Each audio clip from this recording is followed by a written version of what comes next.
So Bandai Namco thought it'd be a really fun idea to copyright strike my One Punch Man Season 2 Episode 8 review and take it off of YouTube. So this is going to be a re-upload of that same video with just my logo over the video. So just so that I have that video up for you guys. So here it is.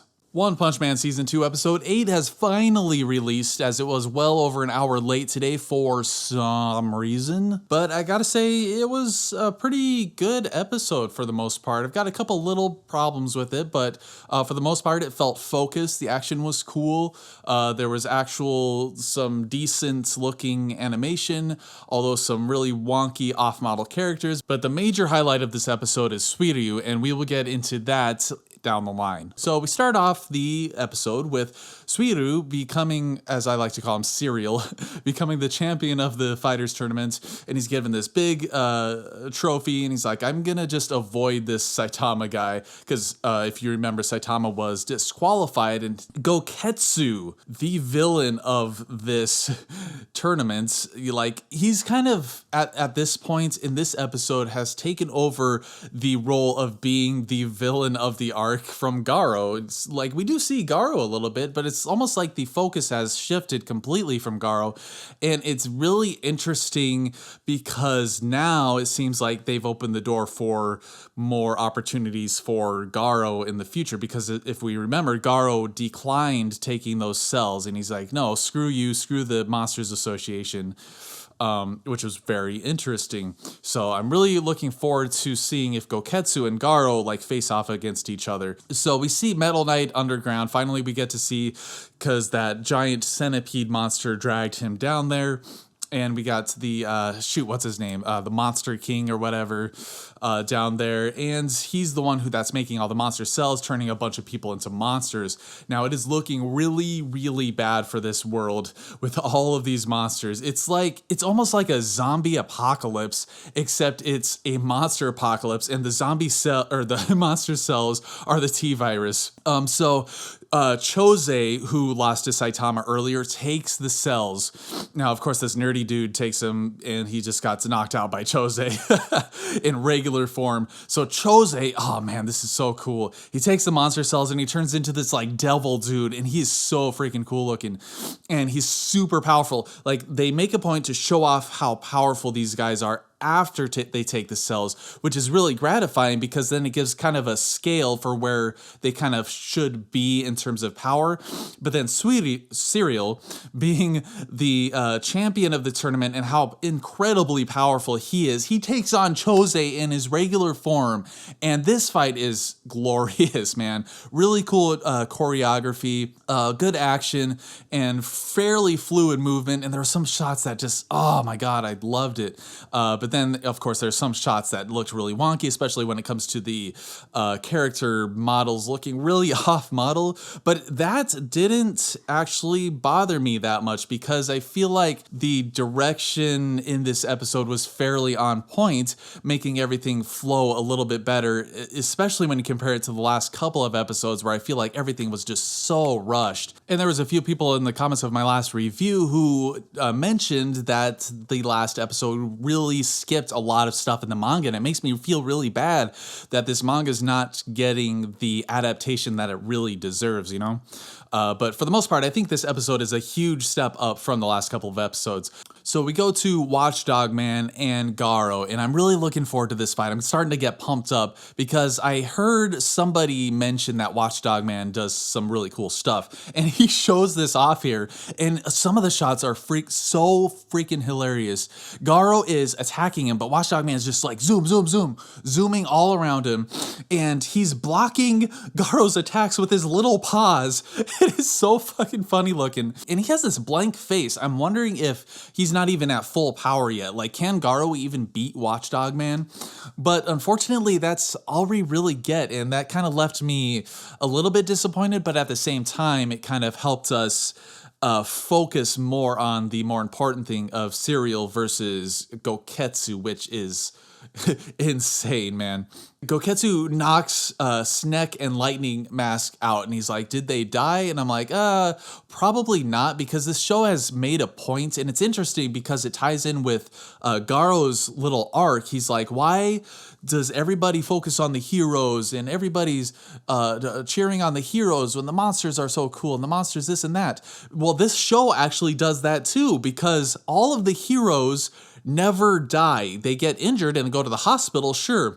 I mean, freaking Moomin Rider should have died 20 times by now, but he never does. And all of the monsters, or bad guys at least, they just die. Like, you look at Saitama from the first season, he just punches a monster and he blows into pieces. But then heroes who by all rights should have died just end up getting sent to the hospital. So I think that's really interesting. So Suiryu beats Chose, of course, which is a really cool fight. And it actually, you can feel the effort that Suiryu's putting into this. And so he beats him, he goes after Goketsu, and he's pounding on his face. And okay, Suiryu's not going to beat this guy. And he doesn't. He just gets smacked down, and he just can't even scratch Goketsu. So this is really where the episode shines, I think, especially when it comes to Suiryu's arc, which I think was incredibly interesting and actually reminded me of Ten Shinhan from the 22nd Tenkaichi Budokai from Dragon Ball. And it's really cool, and it slowly shows his degradation and how confident he is to start with, but then he's in despair by the end. So he's fighting Goketsu, and we cut away to Guy, who kind of divulges part of their plan. Okay, step one, release a bunch of monsters into the world to kind of start to spread this darkness in the land. And then two, we'll kidnap this kid. And it's just giving you a little taste, a little sampling of their plan, but still making it a mystery. So I'm still interested to see what happens next with these guys. So Bakusa, the Afro guy, he's like, okay, I'm never going to be stronger than you, dude. So I'm just going to eat all of the monster cells. And he's like taking too much and then gets some massive heartburn and dies. But then later, Suiryu is such in despair, he starts to escape because Snek and Lightning Mask jump in. Now, this really ties in very interestingly into his character arc, because before he was kind of arguing with Saitama about, what are heroes? They're nothing compared to martial artists. They're stupid. But now the light is finally shining into the hero's value. And Lightning Max and Snek, they jump in. They're not dead anymore. And they're like, we don't stand a chance against this guy, but this is what heroes do. We're gonna hold him off as long as we can so that you can escape. However, you don't see them get beat down. You just hear the sound effects, the crunchiness of the sound effects. But Suiryu still gets stopped by Bakuta. And this guy, I love his design. It's like he still has a familiar features from what he did look like. He's got forearms down. He's a lot bigger and like more hair, and he's monstrous. This guy has, as Goketsu says, he's like probably dragon level now. And this is really cool. And he starts beating the crap out of Suiryu. And this is when Suiryu starts to really become despaired. He starts yelling out for heroes. And I feel like this is kind of a completion or almost completing his character arc in finally kind of appreciating heroes and understanding what they stand for. And he's yelling out for a hero. And the dialogue here is so good. It's like, in the face of death, like, people will always reach out, no matter how small, to a ray of light, a beacon of hope that might save them from their situation. And then, boom, Saitama comes in. And where were you this entire time, dude? Were you taking this whole time just to get changed into your pajamas? If he were there, this whole episode probably would have been negated. So I'm kind of glad he wasn't there.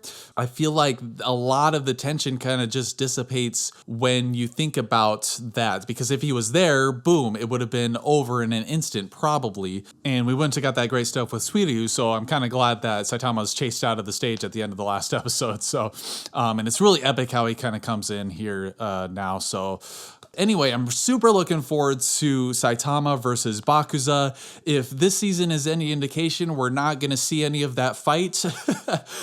So I really hope that we do. I want to see it no matter how short it is. I hope it's not just like one punch. I hope Saitama has to dodge some hits or something, you know, or do serious side steps against him or something.